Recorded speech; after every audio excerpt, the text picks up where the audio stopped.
Wabarakatuh. Tuan-tuan guru, tuan-tuan imam yang dirahmati Allah Subhanahu wa taala.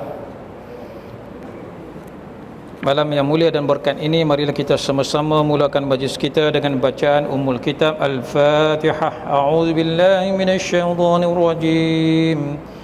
Bismillahirrahmanirrahim. Alhamdulillahi rabbil alamin.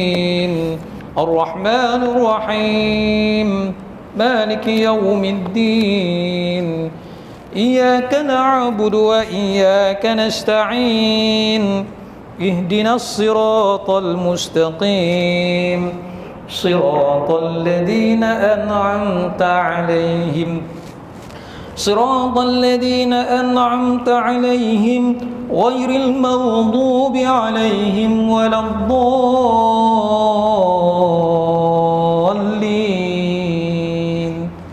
آمين. بسم الله الرحمن الرحيم. الحمد لله رب العالمين والعاقبة للمتقين والصلاة والسلام على سيدنا محمد أشرف الأنبياء والمرسلين وعلى آله وصحبه أجمعين. سبحانك لا علم لنا إلا ما علمتنا إنك أنت العليم الحكيم. قال تعالى رب اشرح لي صدري ويسر لي أمري واحلل عقدة من لساني يفقهوا قولي أما بعد. Alhamdulillah kepada Allah Subhanahu wa taala, kerana dengan izin dan limpah rahmat daripada Allah Subhanahu wa taala tepatnya di bulan Haram 1442 Hijriah, dan malam ini sambungan bacaan kitab kita muka surat 159.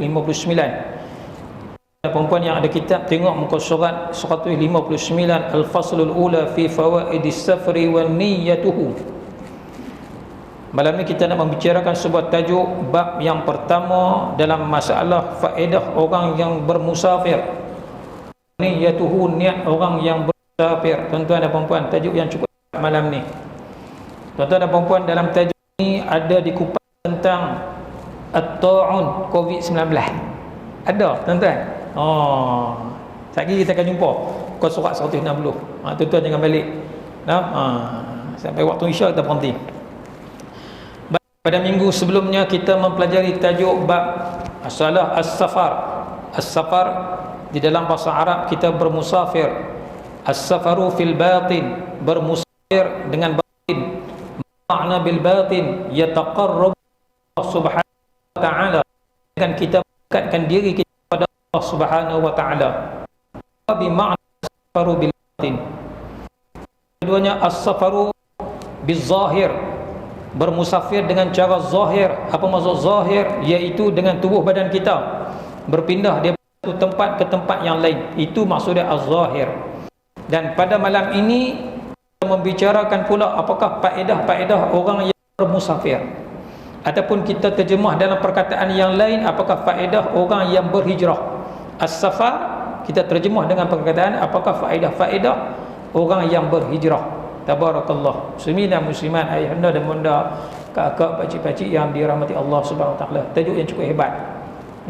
Malam ni kita main masjid lepas sembahyang, tuan-tuan dan puan-puan, main duduk dalam masjid ni pun dikatakan sebagai musafir juga. Musafir daripada rumah main masjid, musafir juga, tuan-tuan. Daripada rumah kita main masjid, boleh kita sebut juga hijrah. Hijrah juga, hijrah jarak dekat.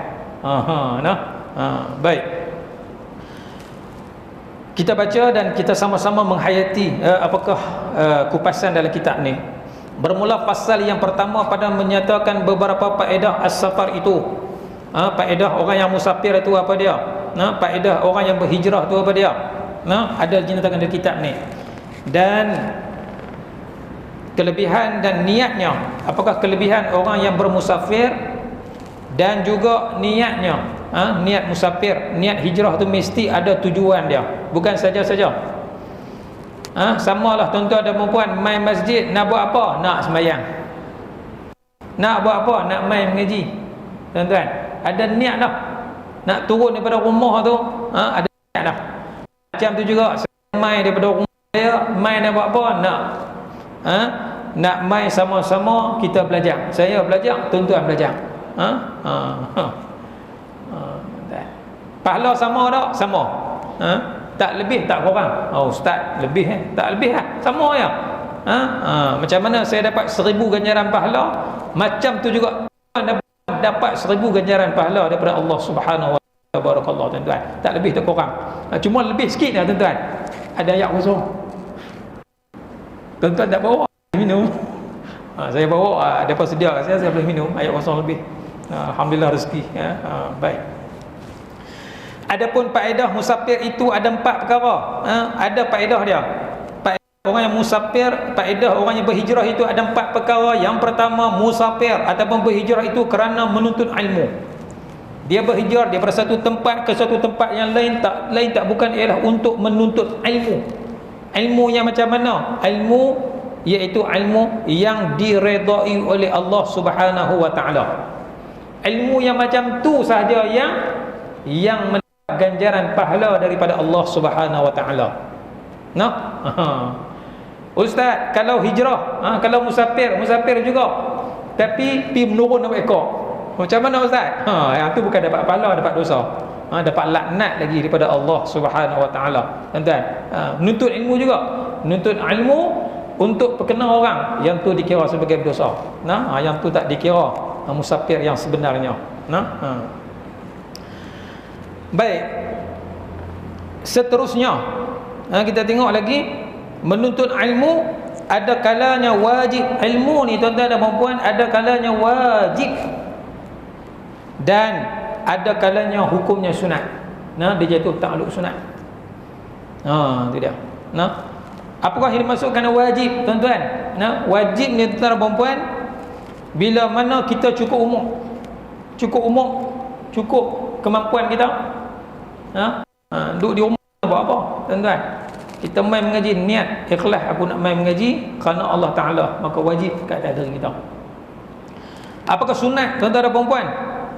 Sunat ni tuan-tuan dan puan-puan, dia boleh mendapat ganjaran sunat bila mana dia niat, aku niat ni, kalau aku dapat ilmu ni, aku nak sedekahkan ilmu ni kepada anak isteriku, nak mengajar. Dia niat macam tu, balik rumah aku nak ajar anak isteriku, dapat pahala sunat. Tapi kalau dia belajar untuk diri dia sendiri, dapat pahala wajib. Untuk diri dia, tuan-tuan. Dia nak ajar orang, ajar anak isteri. Nak ajar orang tak boleh, tapi ajar anak isteri boleh. Dapat pahala sunat, tuan-tuan. Kita ajar orang sunat. Hukum dia sunat. Dan di dalamnya itu beberapa kelebihan. Ada beberapa kelebihan tuan-tuan dan puan-puan bila mana kita mempelajari ilmu agama Allah Subhanahu wa taala ini. Tabarakallah tuan-tuan, hebat. Kelebihan dia besar tuan-tuan. Ada dicerita dalam kitab ni. Sekejap lagi kita sama-sama dengar, sama-sama kita belajar. Tabarakallah. Hebat. Kita belajar ilmu Allah, maka Allah Ta'ala akan bagi banyak kelebihan kepada kita. Ada di dalam kitab ni. Kelebihan dia apa dia? Sebagaimana sabda baginda kita Nabi Muhammad sallallahu alaihi wasallam, man kharaja min baitihi fi talabil ilmi fahuwa fi sabilillah hatta yarji'. Hadis riwayat At-Tirmizi, hadis sahih tuan-tuan. Hadis ni selalu penceramah duk guna, selalu dia sebut. Apa dia maksud hadis ni tuan-tuan dan puan-puan? Hadis riwayat At-Tirmizi ni, iaitu kata baginda kita Nabi Muhammad sallallahu alaihi wasallam, barang sesiapa yang keluar daripada rumahnya, di dalamnya menuntut ilmu dan memberi manfaat di dalam alam akhirat. Dia belajar ilmu agama, tak lain tak bukan niat dia ialah untuk kebahagiaan akhirat. Tuan-tuan, bukan kerana pangkat, bukan kerana duit, bukan kerana jawatan dan sebagainya, tetapi hanyalah lillahi ta'ala, hanya kerana Allah, hanya nak bertemu dengan Allah, hanya untuk memperbaiki ibadah kita. Apakah kelebihan dia? Itu masuk akhirat tu tuan-tuan. Ada setengah orang pergi belajar ilmu tapi nak pegang jawatan besar. Ada orang nak menuntut ilmu, dia nak dapat duit banyak. Ada juga orang menuntut ilmu, dia nak disanjung. Itu niat masing-masing.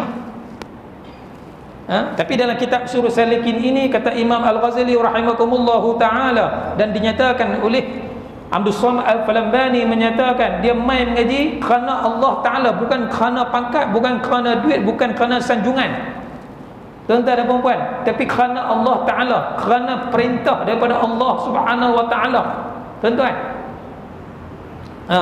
Ni dia niat macam tu. Baik, apakah manfaatnya? Tengok sambungan lagi bacaan kitab kita. Maka iaitu seperti orang yang keluar daripada rumahnya itu seperti ganjaran pahala dia, iaitu perang fi sabilillah. Tabarakallah, besar tuan-tuan. Sebut saja perkataan fi sabilillah, tuan-tuan dan puan-puan, illa jannah. Orang yang mati fi sabilillah illa jannah. Kata baginda kita Nabi Muhammad sallallahu alaihi wasallam, barang sesiapa yang menuntut ilmu ikhlas kerana Allah Subhanahu wa taala, bukan kerana yang saya sebut saat ni, maka bila mana dia mati di tengah jalan, mati ketika mana dia belajar, digambarkan oleh baginda kita Nabi Muhammad sallallahu alaihi wasallam sebagai fi sabilillah, sebagai mati seperti berperang pada jalan Allah, tuan-tuan. Mati syahid lah. Kalau sebut perkataan perang di jalan Allah, maksudnya syahid. Begitu besarnya ganjaran pahala yang dijanjikan oleh Allah Subhanahu wa taala kepada golongan ini. Tabarakallah, tuan-tuan. Hebat. Sebab itu Tok Guru selalu berpesan, hampa pergi mengaji ni, hampa ingat jangan duk fikir kerja.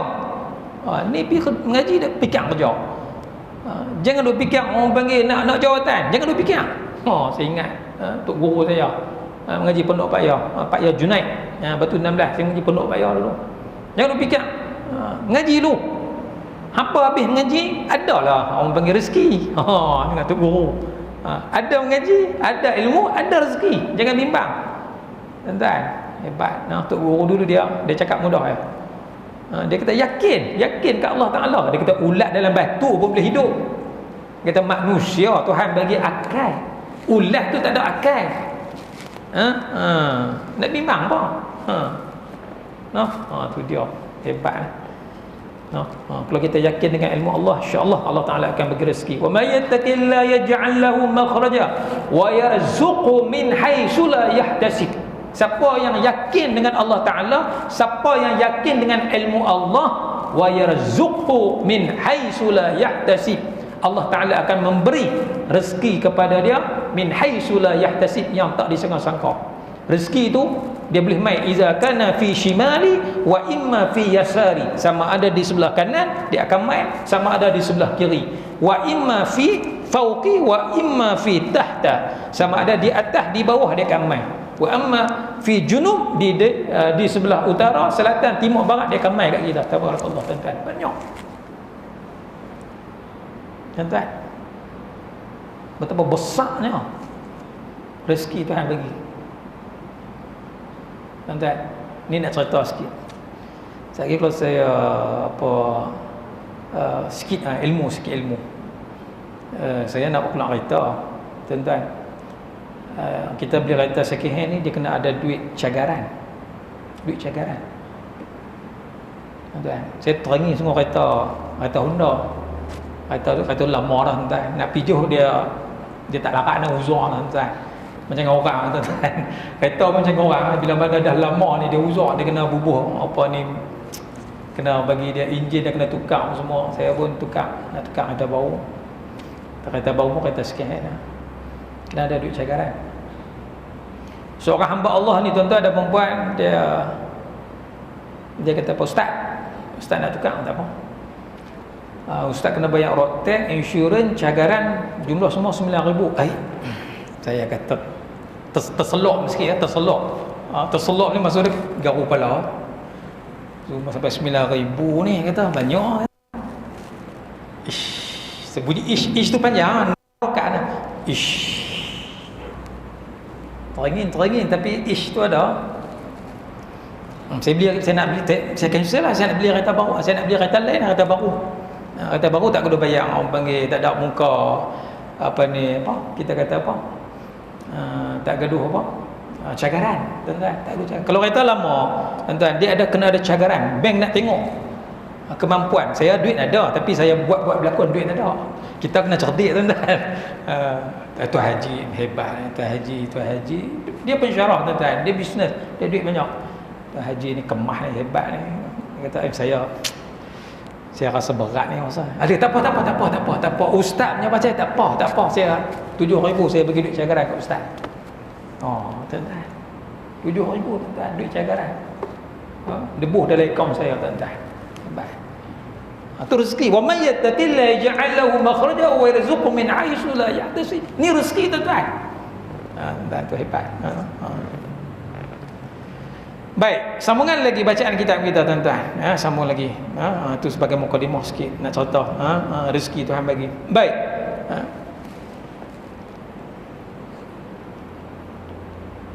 Dan lagi sabda baginda kita Nabi Muhammad sallallahu alaihi wasallam, man salaka tariqan yaltamis fihi 'ilman sahalallahu lahu tariqan ila jannah. Artinya barang sesiapa yang menjalani akan jalan padahal menuntut ia ilmu yang memberi naf'at di dalamnya, nescaya dimudahkan Allah Ta'ala baginya akan jalan masuk ke dalam syurga Allah Subhanahu wa Ta'ala. Tabarakallah. Muslimin dan muslimat, ayahanda dan bunda, abang-abang, kakak yang dirahmati Allah Subhanahu wa Ta'ala, dalam hadis ni cukup jelas, hadis riwayat Muslim menyatakan barang sesiapa yang mengaji kerana Allah Subhanahu wa Ta'ala, sahalallahu lahu fi tariqil jannah, dipermudahkan bagi dia masuk dalam syurga Allah Subhanahu wa Ta'ala. Mudah. Allah Ta'ala buka lorong kat dia tu. Tuan-tuan, di dunia pun Allah Ta'ala bagi nikmat pada dia dah. Apatah lagi di akhirat, Allah Ta'ala permudahkan jalan. Dia nampak jalan tu lurus untuk menuju ke dalam syurga Allah Subhanahu wa Ta'ala. Tuan-tuan, ilmu Allah ni tuan-tuan dan puan, tuan-tuan jangan bimbang. Tuan-tuan, Allah Ta'ala dah bagi jaminan dah. Di dunia pun Allah Ta'ala bagi jaminan rezeki dah cukup. Apatah lagi di akhirat, Allah Ta'ala akan melipat gandakan lagi jannatin tajri min tahtihal anhar. Allah Ta'ala akan bagi syurga kepada dia yang mana mengalir air-air di dalam syurga, dan juga bidadari-bidadari yang begitu cantik. Tuan-tuan, cukup hebat. Sebab kita bidadari ni tuan-tuan seronok. Di dunia nak teringin lah, teringin meleleh ayat liok. Teringin nak kahwin dua, bini tak pergi. Bini duk pecek saja. Bini kata seorang pun melerek lah. Orang utara kata melerek, belagak sungguh nak tambah lagi cawangan.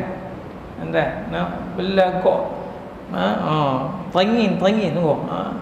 Orang lelaki ni tuan-tuan dan perempuan, bukan takat orang lelaki, serban besar bakui pun kalau sebut kata nak menikah seorang lagi pemuhur lah tuan-tuan. Orang lelaki nafsu dia cukup teringin hak sihat. Hak sihat macam siapa? Macam saya tuan-tuan, sihat. Bukan takat saya, Pak Long pun yang umur 65 pun tuan-tuan, kuat lah.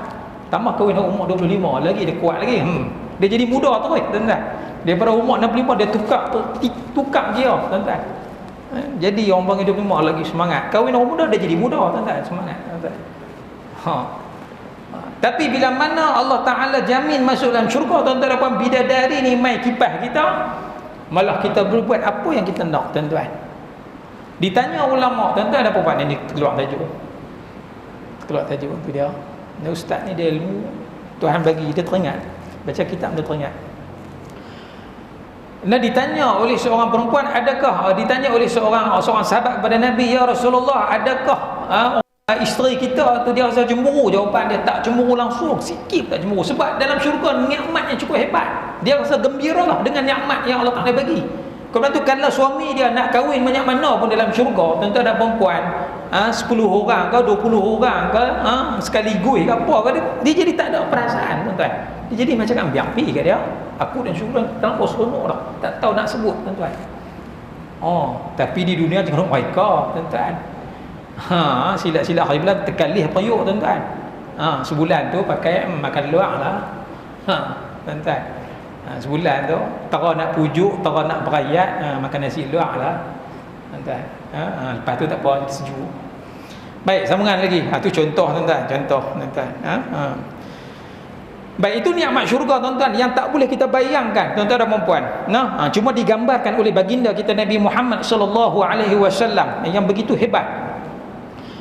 Baik, kata Asy-Sya'bi rahimakumullahu taala, di dalam bab masalah orang yang menuntut ilmu kerana Allah Subhanahu wa taala ini, orang yang berhijrah kerana Allah Subhanahu wa taala ini, kata Imam Asy-Sya'bi menyatakan, law safara rajulun min asy-Syami ila aqda al-Yamani fi kalimati tadulluhu ala hudan aw tarudduhu an radda ma kana safaruhu dha'ian. Apa maksudnya? Artinya jikalau musafir seseorang lelaki itu daripada negeri Syam kepada sehinggalah negeri Yaman, di dalam menyebut suatu kalimah, dia hijrah daripada satu tempat ke satu tempat tu, daripada negara Syam, negeri Syam, dia berhijrah ke negeri Yaman, tuan-tuan dan puan-puan.